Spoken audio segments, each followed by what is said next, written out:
Hi, I'm Mike Hunnicky. Welcome again to Red Flags Rising. I'm the co-chair of Hugh Reed's Sanctions, Export Controls, and AML Practice. With me, as always, is Brent Carlson, the director at the Berkeley Research Group, and we have a special guest with us today, Erika Trujillo of SEIA. Erika, welcome. Why don't you introduce yourself to our audience? Thank you so much, Mike and Brent, for having me. I'm delighted to be speaking with you today. I have a little bit of a 360-degree background on trade compliance. My career started with the U.S. Department of Commerce in D.C. I've been a trade compliance officer myself for many years in the German automotive industry. I've also been a lawyer in private practice, and now I'm on the innovation side of trade compliance tech. What I've been working on is bringing advanced data analytics to our industry. As the geopolitical situation has been changing, I think we can all agree there's been a lot of challenges. So together with a group of amazing trade compliance officers and technical people, we really thought about how we can also deliver some innovation and solutions to meet those challenges in today's world. Thank you for having me, and I'm so delighted to be speaking with you guys today. Erika, this is your own firm that you started a few years ago, right? Yeah, that's correct. I was one of the original two co-founders of SEIA. We launched about 3 years ago in Munich, Germany, though of course now we are supporting clients globally. We were looking to figure out a way that we can help trade compliance departments meet the changing demands that we have on our organizations. One of the trends we've been discussing at length for the past few years is really how we're seeing a lot more kind of proactive and strategic demands on a trade compliance department, but quite often they don't really have the infrastructure to meet those questions and bring answers to the organization. So we thought, how can we use data analytics to really help trade compliance departments bring value to the business by getting an oversight of what's going on within their organization, be able to really identify risks in real time, and change the way that we think about risk assessments to be a little bit more operational and proactive focused. Well, that last point, Erica, is a really great point. It's something we see as a huge need. How do you actually calibrate a risk assessment when more and more things are just being thrown into the trade compliance bucket? What are some of the things that are useful in terms of thinking about how to draw that line from a risk assessment perspective? That's been an ongoing question, and it certainly changed as we saw our business processes become more digital. This was one of the first catalysts for why we saw the need for something new in our industry, and I'm sure in your legal experience you've seen this as well. What is considered knowledge and what is data and what is evidence is an ever-evolving topic. We saw this with some of the Bittrex cases where they were being held liable for knowing or should have known that they had red flags because of the IP addresses of some of the people accessing their sites. And I remember when those cases came out, I was in trade compliance myself, and I was thinking, okay, I didn't even know this kind of data existed. Does my company have this data? Do I need to suddenly be responsible for this and looking for that? That was a huge wake-up call for me because I had to put my ego aside a bit to say, my human being level of awareness does not equal company knowledge. If somebody calls my sales guy and says, hey, we want to sell this to Iran, can you give us your products? And they don't call and tell me that, it doesn't mean the red flag doesn't exist. The same is very true for data, and more so now that we're seeing this push to digitalization. This, in my mind, has had a huge impact on the way we think about our risk assessments. We really need to be thinking about how do we take a risk-based approach, but actually know what our real operational risks are. For that, it always comes down to understanding the business and understanding the data.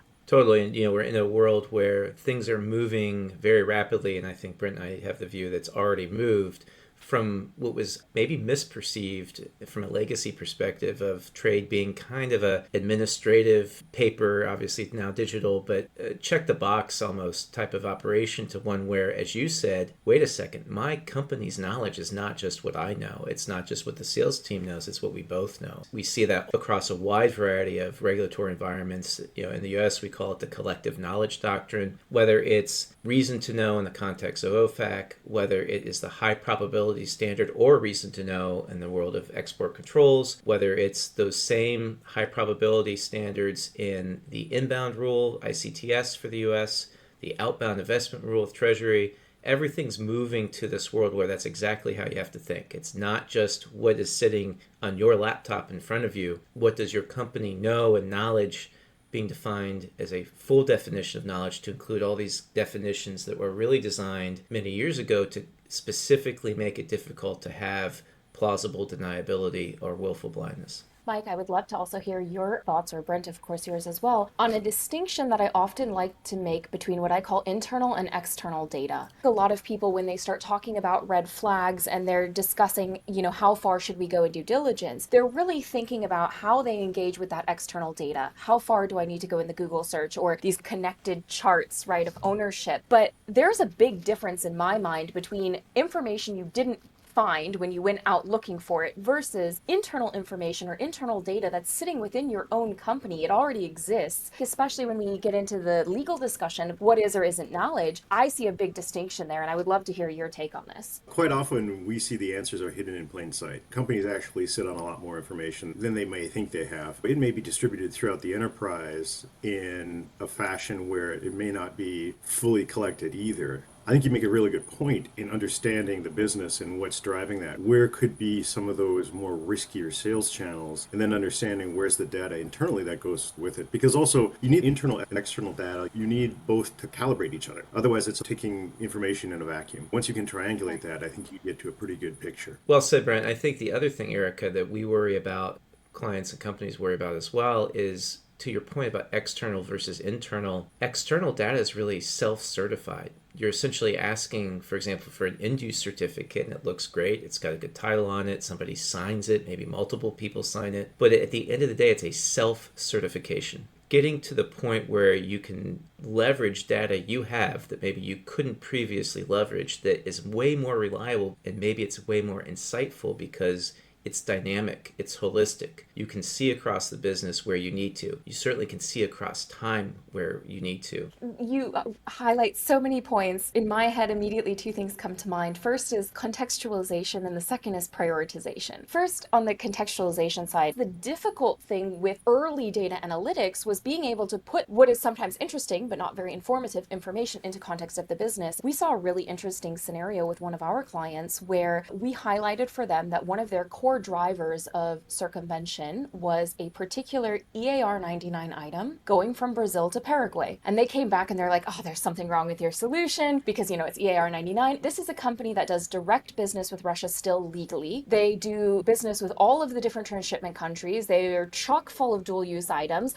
So they're like, no, of course not. What's going on here, right? And we looked at it and we said, no, this particular item on this particular trade route is getting a lot of risk indicators in your own data. Things like an international border market was the end user on some of the transactions, the high volume increase of these components that were being ordered after the Russian invasion of Ukraine. It was a brand new customer on this supply route. There wasn't an installed base for some of the components. Some of the components were on the HS codes subject to Russia sanctions. These trends, when you start to see them all together and the lowest common denominator is this little EAR 99 item, suddenly you start asking, why is this interesting? They were able to discuss with their engineers and understand what was going on. It turns out that that particular item was likely a viable substitute for dual-use items. It highlights one of the trends we're often being told by regulators, which is we get so focused on the dual-use items, we forget that a lot of the items that are being found on the battlefields are, completely innocuous things, but suddenly when you put them in this context, it becomes really insightful. You need to engage with the red flags. You need to look at the data, because if you're just looking at Kazakhstan and you're just looking at the dual-use items, you might actually miss the very real potential circumvention scenario, because out of context, it's very difficult to identify that kind of trend. That's a really good point. The triggers for a license are not just whether it has an ECCN. There are end use and end user provisions that trigger that requirement. People, sometimes they forget that. They go, oh, it's ER99, it's no problem. But no. It was a really good story about unpacking that a bit and seeing that, oh, actually it is, even from a technical perspective, it's a readily available substitute for an item that's on the Commerce Control List. So that's an interesting story too, and how to using data and how to sort of unpack this a bit. Of course. And Mike, you made a comment earlier I liked where you said, the internal data is more reliable, and it is more reliable in the sense that it's your data. But what we often see with companies is actually their data is terribly unreliable because they're often lacking a lot of data. The data quality is a challenge. That was true in my day as a trade compliance officer. We had 37 different ERP systems and Excel spreadsheet rogue warriors and places without internet. But one of the things that we see is a lot of companies are hesitant hesitant to engage with their data and engage with these kind of processes because they say, well, I have terrible data quality. One of the things we see the most often across all of the companies that we work with, the number of US origin items missing US ECCNs in the master data, meaning that US re-export license determination process just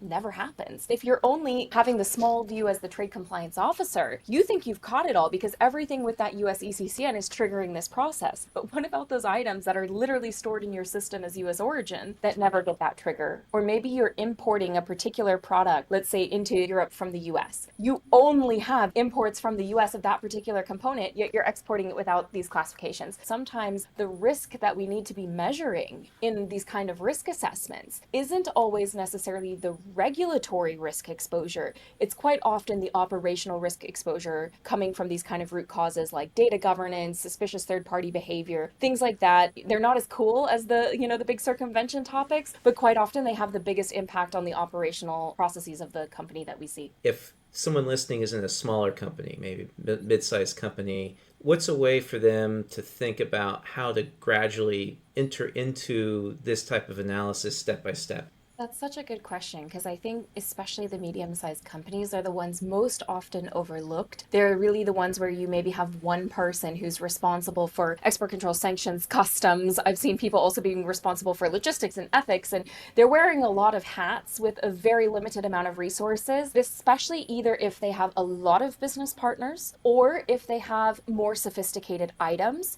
They're in this gap where they have very limited resources but really high liability. So I think for companies like that, the recommendation I'm making usually is, what data do you already have? So even if it's a medium-sized organization, they should be having some form of basic master data. I don't even need to be talking about trade data necessarily, but just business data. Make sure your organizations have a proper ERP system, that they are properly tracking at least the business transactions in those kinds of systems. Because even if you're not storing all of your classifications digitally, even if you're not storing your license determination digitally, at least being able to get this oversight of the trade flows that your company is engaged in and have that oversight of your business partners and your products, that's going to be an amazing starting point. It is remarkable actually how much you can already do with this. What about when somebody gets an alert or they see a media report, frankly, or they get a polite call from somebody from a government alerting them to some concerns they might have? How does what you guys do fit into that? Oh, this is such a good question. So I think with most trade compliance officers, they're working unbelievably hard.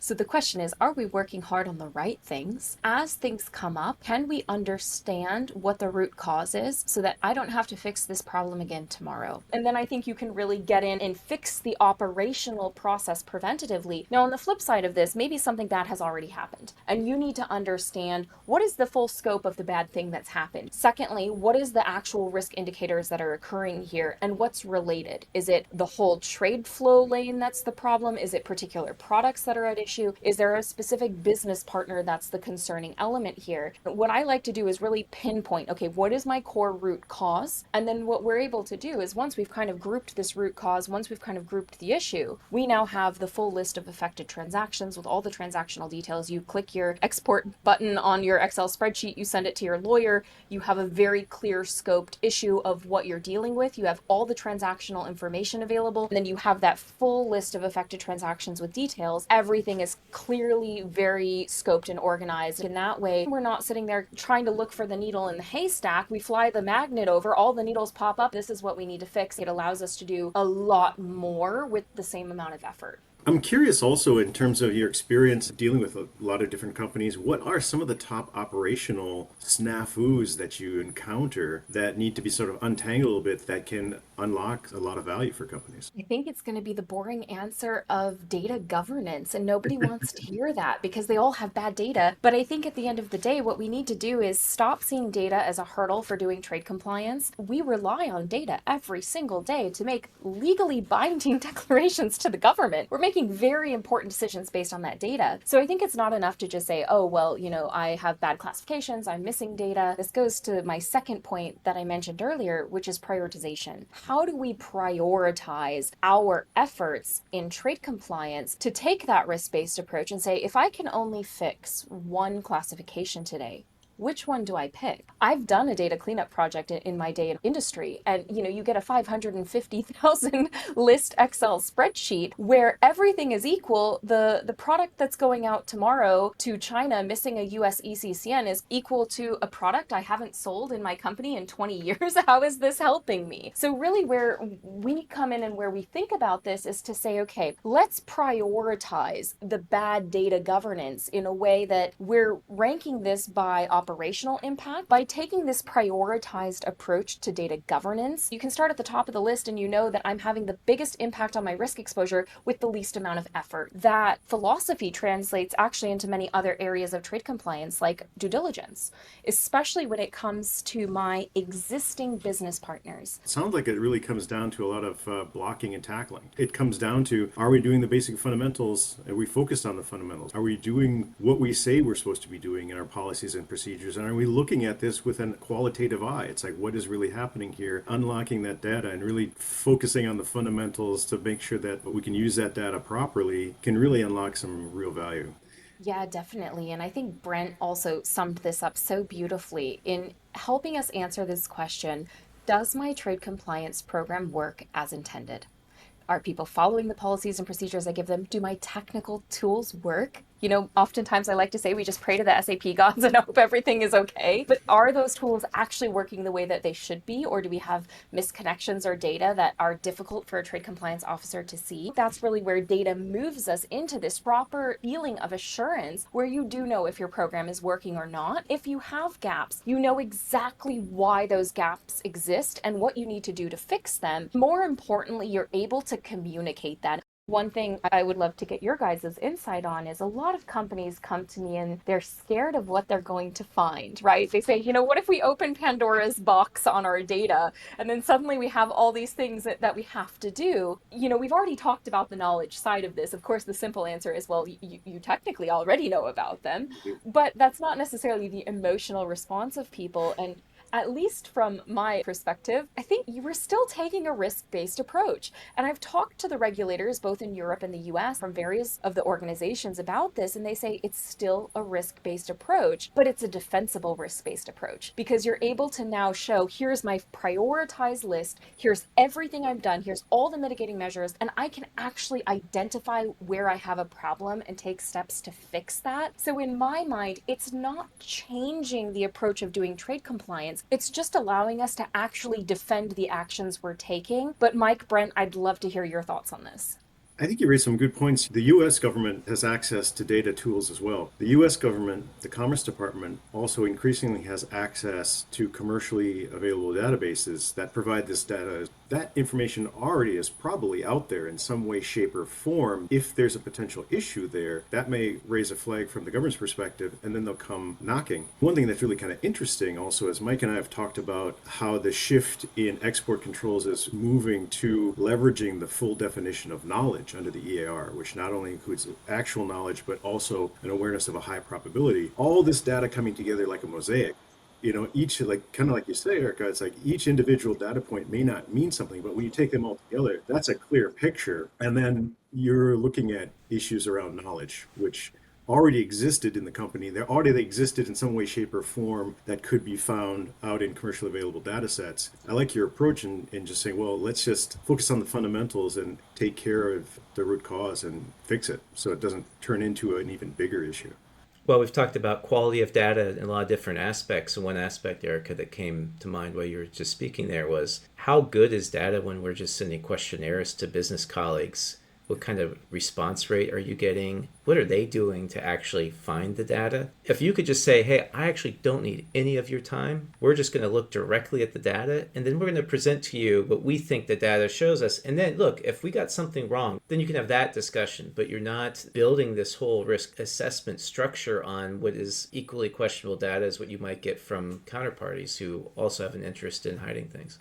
Absolutely. You guys raise, I think, two very good points. And Mike, I completely agree. It's much easier to deal with the other side of the very informed conversation. We also see it really increases the engagement from the business. And to your point earlier, Erica, how do you overcome a very natural and understandable human reaction like, do I really want to look? Do I really want to look? Isn't this just going to cause me more problems? There's a difference that's important between surfacing facts and then coming to conclusions about what those facts mean. Look, there may be facts that come up that we do have questions about. It doesn't mean we're going to immediately jump to a final assessment. The natural next thing to do is ask the business about them, but you can come armed with data. If people are particularly concerned about conclusions or analysis, well, look, there's legal privilege. If you use lawyers for that, there's other ways to do that in a way to at least protect the decision making so that you can make a decision, but you'll be making a much more informed decision. Do you have any case studies or examples you could share, anecdotes you could share about what has been effective for people trying to assure boards of directors that these issues are being well managed? Oh, I love that. When it comes to the question of how do I assure my senior leadership that I'm covering their personal criminal liability and that I am managing my program correctly, this is really one of the core motivations for why we wanted to push some innovation in our industry so that I can really say, look, I'm not just looking at my trade process. I'm actually looking at the whole of the holistic business. I'm pulling data from my procurement system. I'm pulling from my conflict minerals team, from my logistics provider, from my brokers, from my GTS, from my ERP system, from my Salesforce. I'm actually monitoring the whole scope of the business for these kinds of risk indicators. I'm running thousands of different iterations of algorithms to catch the kind of thing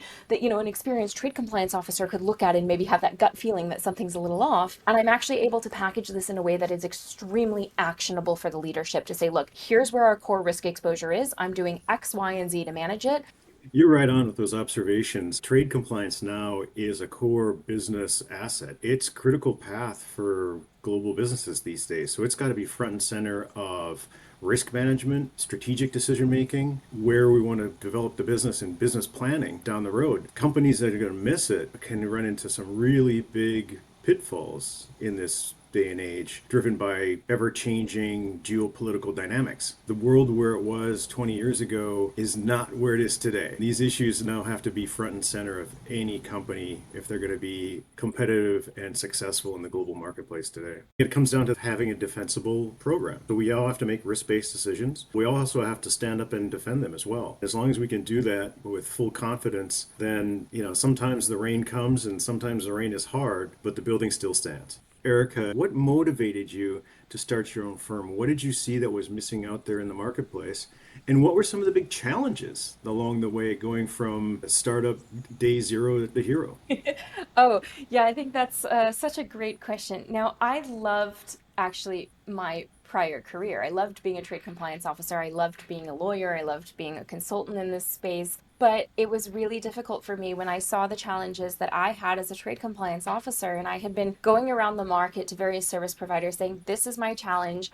How do we deal with this? I have 37 ERP systems. I have terrible master data, yet I'm responsible for all of this. How am I going to get a handle over what's going on in the business? And then once I have that, I was being kept up at night wondering about, the plant manager that sends a laptop to China wants to go home early, so says it's a coffee cup. If we have this data, why am I not able to say, hey, why are you sending a coffee cup in a really heavy box? We've never sold a coffee cup to this person in China. Why are we selling it one? We only sell them in a pack of 100. It just wasn't logical to me that there wasn't a way to identify these kinds of risks and hopefully help me, the trade compliance officer, get more sleep. Then when I went back into private practice after having been a trade compliance officer, I started seeing these kind of worst case scenarios coming up. So many of them, you would not find them in your normal trade compliance process. That's the point. How do I best utilize my resources? How do I take a risk-based approach? These are the kinds of things that I wanted to answer, and unfortunately, nobody